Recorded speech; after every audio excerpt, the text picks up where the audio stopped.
Alrighty guys, we're back. I'm in the shop, guys. Y'all see that check engine light? Oh, 167,000 miles. Now, from my understanding, guys, it had a small evap leak. Now, and from my understanding also is that they done already replaced the easy stuff. So this car come from Cousin Pookie. Okay, well, I was thinking it was gonna be one of those cheapos. Nope, this is OEM quality cap right here, guys. So, you know what that means? It's not something simple. It's time to break out the diagnostic equipment. All right, anytime you're dealing with an evaporative emission system leak, P0456 is a small evap leak. All right, so I have to hunt down or find the heart and soul of the evap system, which is the canister, the ESM. From my understanding, this car, what is this? It's a Dodge Avenger, guys. This canister is right over here in this area. So I'm gonna get my smoke machine. We'll just start a long video. These short videos are too short. All right, so I'm gonna let this car in the air. I'm gonna go get my smoke machine. We're gonna figure out why this car in. All right, stay tuned.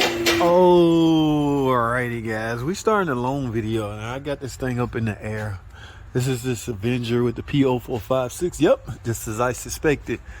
The ESM lives right here. That is simply because the canister lives right here. The ESM is pretty much always attached to the vapor canister. Now, guys, some of you guys think too hard, and I must admit I was the same way. Finding evap leak is pretty fairly simple if you think about it. Think about this for a second, right? You're looking for any kind of vapors that may escape the fuel system, right? That's the part that they don't want. Okay, they don't want vapors, fuel vapors escaping out into the atmosphere. So that's why the ESM, or that's why the evaporative system exists. For that reason, they don't want the vapors out. Now those vapors will be stored. This is a charcoal canister, guys. So I don't want to get into. I don't have much time, so I don't want to get too in depth with this. But here's what I'm about to do. Let me show you what I'm about to do. See this smoke machine, my favorite. All right, portable, can go with me anywhere I want to go. Anywhere I want it to go. This is my homemade testing line. All I need this for is to connect to the actual ESM. All right, my testing is done at the ESM. Some people test in different spots. That's okay. The goal remains the same. You're trying to fill the evaporator system up so you can pinpoint where the leak is coming from. Now, some guys do it at the fuel cap area. Some guys do it at the Schrader valve under the hood. I like to go to the heart and soul, guys. You can't get the source is right here. This is the main source. If you testing right here, you testing the whole system. And think about it for a second, guys. You can remove this hose. It's just a vapor or vent tube. Think about it for a second. What I mean by stop thinking so hard. A lot of guys think so hard. The evaporator system looking for leaks is easy. I'm about to put my hose right here. Okay, and I'm going to pressurize the system, and I'm going to watch and see if pressure drops. If pressure drops, that indicate a leak. Now, here's how you can simply isolate the system, guys. There's only two holes leaving this canister, right? One's going to the fuel tank, and one's going all the way up front where the purge live. Okay, that's the complete evaporator system. The tank line goes, it will cover things like the gas nozzle, the fuel nozzle, as well as the tank. Yes, chances of fuel vapors escaping that area is great. Okay, so you want to test that as well. So if you put your hose right here and do pressurize the system through here, you only got two forms of escape. Like I say, one going to the fuel tank and one going up to the purge. Now, quite frankly, you can isolate this system. Just say if you got a leak. I don't want to. Okay, let's do it like this. Let's do it like this. First, let me get set up. Let me hook this up. All right, this is my hose. Like I say, everybody different. This is the way JT the car guy do it. That's what I'm doing on my tests. And of course, my evap, this line right here from the machine, gonna go into here. Now from there, like I say, I'm gonna turn this thing on, and we're gonna proceed to pressurize this system. Let's do this. All right, remember, you gotta have a 12-volt supply battery. I got a battery hooked up, and you gotta have an air line. Let's push this button. What we're looking at is the needle. First, let's push it. It is now pressurized in the system. Did you see this needle go all the way up? That needle go all the way down and hit the bottom. That simulates no leak. Now let's test this system and make sure my connection is right. I'm going to create a no leak. I'm going to create a restriction in the system to see if my ball drops. Y'all see that? So yes, It dropped all the way to the bottom. So my system is working. My system is doing its job. Now at this point, I'm essentially filling the evaporator system up with this steam, pressure, smoke. It does it both, air pressure as well as will produce some type of visible steam in the event that there's a leak. Now a lot of people are against that. Well, I heard some guys in the comment section crying about it's going to create moisture and you're going to cause more problems. I haven't personally had any problems using this, and I'm not about to stop using it. Makes my job a whole lot simpler. Now that ball is not falling, guys, the way it should. Okay, and this thing been running for a good 2 minutes. I can see it shivering. One or two things. I either have a huge evap leak or my machine not working. Let's stop it up. Let's take this off. Oh yeah, see that? Well, as I take it off, you see the smoke. So the smoke, but I want to do this. I want to stop this up. Yeah, you see my ball drop. So yeah, so this system is working. Now let me put this back on. So that's what it's doing. That's what it's producing in the system. It's filling the system up. But I need my ball to drop to verify that there is no leak. If there is, I need that leak to rear its ugly head.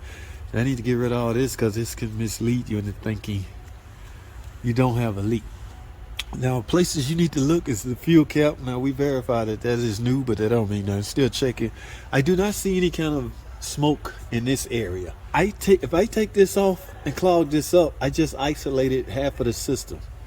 Okay, that will let me know which point, the directions I need to check. Oh my goodness, y'all gonna make me simulate this. Let me see if it's not too hard to get this hose here off. And my guess it will be, or this one. Let's see if we can get this up. Oh, we can.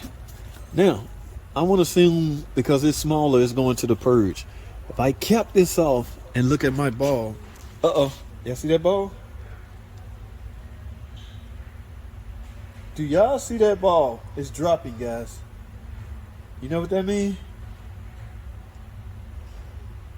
Yeah, it's going to drop all the way to the bottom. Do y'all know what that means? Remember, my finger is covering the connection that goes to the purge.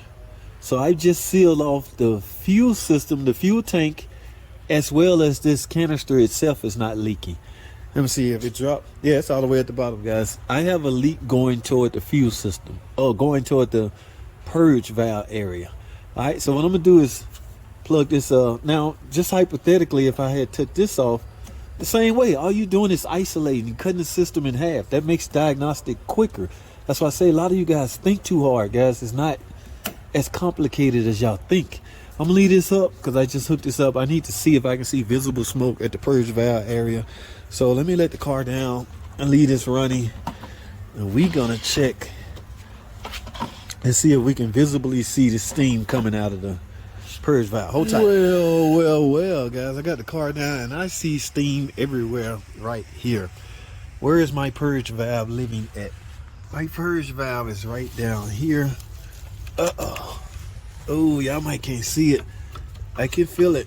Let me take it off of its hinge. Oh, yeah, y'all see all this smoke? All right, I can smell it. You guys can't smell it, but I can smell it. I see it. I see it. Let me see. Let me take y'all dumpster diving again.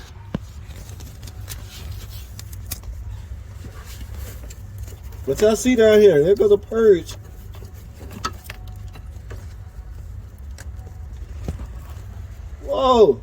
Whoa, right there. Look at that big old hole. I found it. Yes.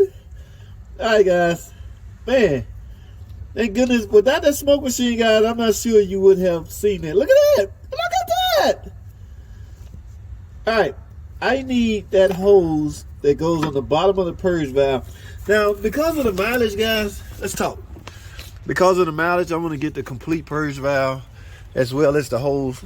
It might have damaged that purge valve because of those leaks. So let me write my estimate up and go try to sell a purge valve and hose assembly, guys. All right, y'all stay tuned. If they buy it, we're going to fix it. If not, I'm going to end this video. I need a purge valve and a hose. Let me go try to sell that first. We'll talk some more. Stay tuned. Well, look what we have here, guys. Y'all see that big old motor? more, baby. We don't do Derman purge valves over here, guys. I got the purge valve. Here's the hose that was producing the leak. Actually, they gave me the complete purge valve system.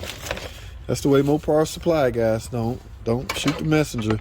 This is the one I need, though. The one coming on the bottom, the one attached to the bottom of the purge valve. This hose right here. So yes, that should, I think that hole in that line was right here. All right.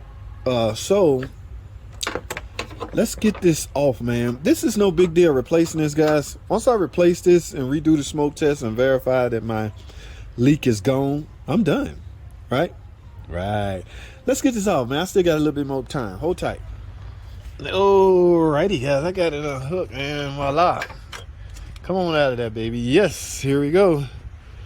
Now let's analyze the situation. Ding, ding, ding, ding, ding, ding. Now, how did that happen? Did that rub on something? Yeah, it looked like it rubs on something. So here's what you need to keep in mind, guys, when you replacing this. All right, as far as the new one go, just make sure you route it not the same way. Well, it only route one way. You see how it flips? Just make sure it's not rubbing on nothing, guys. That's a way to prevent this. Okay, now again, like if you hitting or hurting for cash, just replace the hose. But when you're dealing with customer cars, you need a little level of insurance. There is a small chance that this leak could have possibly damaged the internals of this purge valve, and some things we just can't take a chance with on customer vehicles.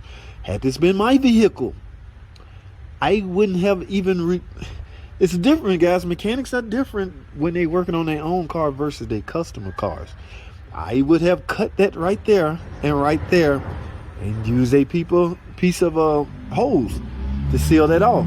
Okay, but this is a customer car. I have to do this right, and parts have to be accounted for, and things like that. So there's a difference.